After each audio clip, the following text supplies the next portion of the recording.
Sir நம்ம நண்பர் ஒரு ஆள் கேட்டிருக்காரு. என்ன கேட்டிருக்காருன்னா, அவர் போட்ட புரோட்டா வந்து கல் மாதிரி இருக்கும் போல.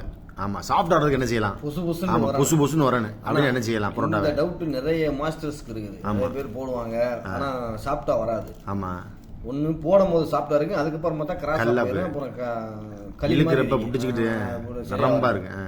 அது என்ன செய்யணும்டா, மாவு பிணை இதை நிறைய பேர் நிறைய ஆட் பண்ணுவாங்க. இந்த முட்டை அப்புறம் வந்து அதெல்லாம் தேவை, பால் கீழே அது இது தேவையே இல்லை, தேவையில்லை.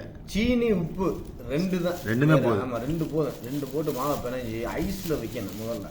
ஆமா, ஐஸ்ல வச்சு எத்தனை மணி நேரம் வச்சு எடுக்கணும்? குறைஞ்சது ஒரு 5 மணி நேரமா உள்ள வைக்கணும். 5 மணி நேரம் இருக்கணும். ஓகே, 5 மணி நேரம் ஐஸ் பெட்டியில வச்சுட்டு திருப்பி அந்த மாவு வெளியே எடுத்து போட்டா. ஐஸ்னா உரையிறதுல சொல்றீங்களா இல்ல கீழே வைக்கிறதா?